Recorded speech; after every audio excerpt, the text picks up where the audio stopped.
Have you ever found yourself completely baffled trying to figure out why someone acts the way they do? Whether you're dating, married, or trying to figure out a past relationship, narcissists can keep you questioning everything if you don't know how to categorize their behavior. I've spent the last 20 years researching self-worth and narcissistic relationships. As a coach, author, and survivor myself, I teach simple systems to empower you in any situation. Today, I'll share 5 things narcissists do that never make sense, unpack the motives behind these behaviors, and show you how to avoid getting hooked. Have you ever been on the verge of walking away from someone only for them to suddenly act like the perfect partner or perfect friend or family member? It's like a switch flips, and for one moment, they're everything you wanted them to be. This is classic narcissistic behavior, giving you just enough to keep you hooked. Narcissists use a psychological tactic called intermittent rewards. It's the same principle that keeps people addicted to gambling. You never know when the next win, or in this case, their good behavior, is going to come, so you stay invested, hoping for that next high. This creates a powerful emotional trap, keeping you stuck in a cycle of hope and disappointment. What makes this so baffling is the unpredictability. Most people assume that when someone shows care or affection, it reflects real feelings. But that's not how narcissists work. Those moments of goodness aren't unconditional. They're calculated to keep you tethered. It's about making sure that you stay invested despite the harm they're causing. To start recognizing this pattern so that you can break free, use the benefit check. When someone with a pattern of harmful behavior suddenly flips the script and acts like the perfect partner, friend, family member, ask yourself, how does this change in behavior benefit them? Instead of being swept up into the apparent goodness of their actions, redirect your focus to the bigger picture. Even though the outward behavior has changed, the internal motive hasn't. So keep your eye on what's in it for them. Have you ever noticed how some people twist your kindness into an excuse for their behavior?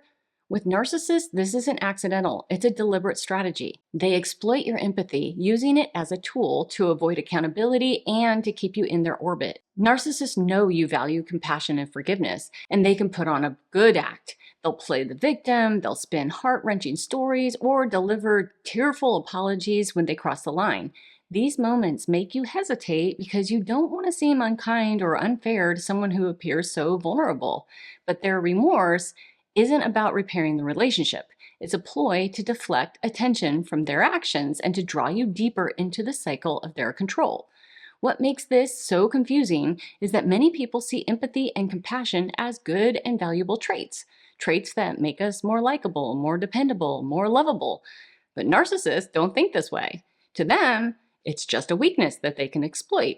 They know that you're a good person, and they rely on this, knowing that your guilt, patience, and selflessness will make you stay longer than you should. The truth is, your empathy isn't the problem. They are. When someone twists your kindness into something to manipulate you, use the compassion mirror to stay empathetic while blocking their control. If they start spinning a story to make you feel guilty, reflect on their emotions without taking on their burden.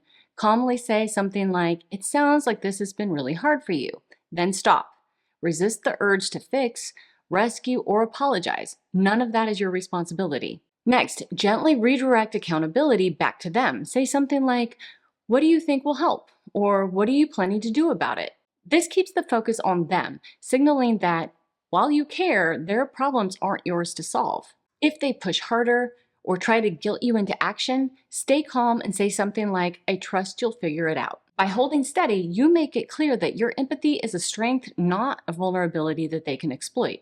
If you'd like a copy of the tools I share, sign up below and you'll get a new 3-minute empowerment plan every week.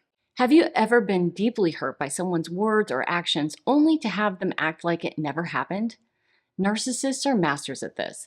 They'll say or do something that cuts to the core, but instead of apologizing or acknowledging that they hurt you, they move on as if nothing ever happened. Worse, they expect you to do the same thing.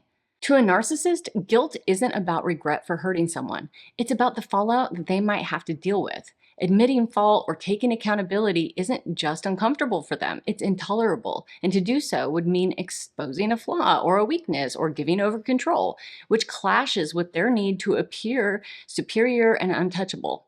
So instead of acknowledging harm, they simply move on, leaving you to grapple with unresolved pain. This behavior is really confusing to most of us because we expect someone to remain accountable or to show remorse in any kind of relationship.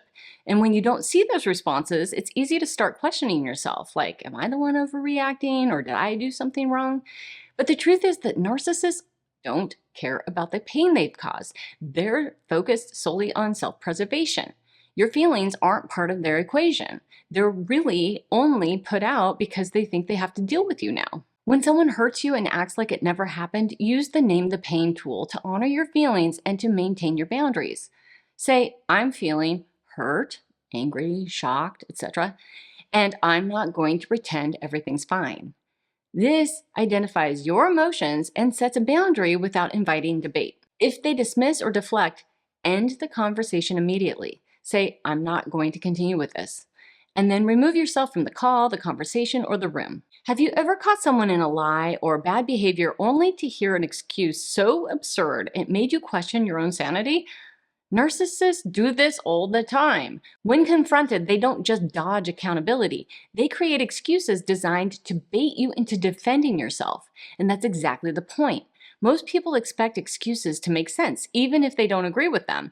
You might think, well, maybe they misunderstood what I meant, or if I just explain myself better, they'll see the problem. But narcissists rely on this instinct to draw you into their trap. Every time you try to clarify or explain, you give them exactly what they truly want, your emotional energy. If you call out a narcissist for their behavior, they're going to say something like, you're always accusing me because you're so insecure, or if you weren't so controlling, I wouldn't have had to lie. These statements aren't meant to resolve the issue. They're meant to provoke you. By shifting the focus from their actions to your supposed flaws, they bait you into defending yourself. Before you know it, you're caught in an emotional argument trying to prove that you're not insecure or controlling. And this behavior is super confusing because it's so counterintuitive. Narcissists don't care about justifying their actions or finding resolution. Their excuses are tools to extract something far more valuable: your time, your attention, and your energy. And these are the currencies of narcissistic supply. The more emotional energy you spend defending yourself, the more they feel in control. The key to breaking this cycle is recognizing the bait for what it is. Their excuses don't need to make sense. They're designed to keep you hooked and engaged. When you see this clearly, you can stop taking the bait. Instead of defending yourself, calmly redirect the focus back to their behavior. Say something like, this isn't about me, this is about what you did. By refusing to play their game, you deny them the emotional currency that they crave and you take back your own power. Have you ever faced a dark moment hoping for someone to support you, only to find that they're completely absent or worse, making it all about themselves? When you need them most, narcissists vanish emotionally, physically, or both, leaving you to carry the weight of your struggles alone. This is due to their pathological need to remain the center of attention. Your pain, your needs, and your heartache threaten their ability to receive narcissistic supply. To a narcissist, your struggles shift the spotlight away from them, and they can't tolerate that. In public, narcissists appear supportive when there's an audience. They might sit in a hospital waiting room for a stranger or post a heartfelt message on social media. But behind closed doors, it's a different story. To them, you're not someone to care for. You're something to use.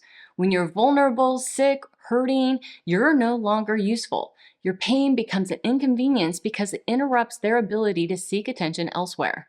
This abandonment doesn't just happen in the moment. It defines how they view relationships.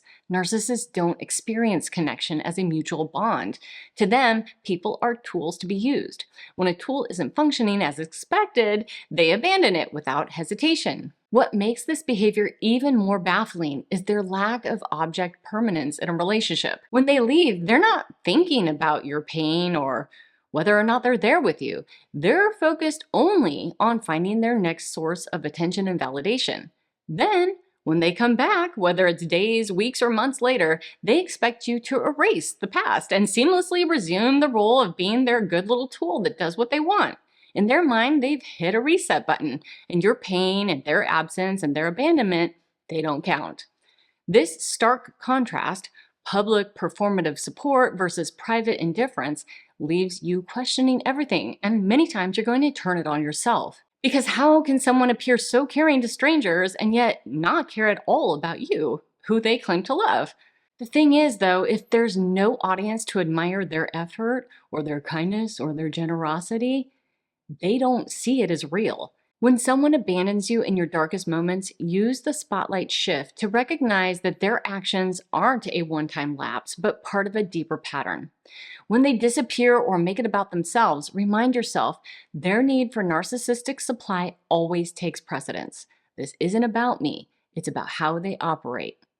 Reframing the situation this way helps you see that their behavior isn't about you. It's not about your needs. It's about their dysfunctional toxicity. Then take a step back to protect yourself from the ongoing abuse. Thanks so much for watching. According to YouTube, you're going to like this video on screen right here. So give it a click to learn more important tools to spot narcissists and manipulation, set better boundaries, and live the life you deserve. I'll see you over there. Okay, bye.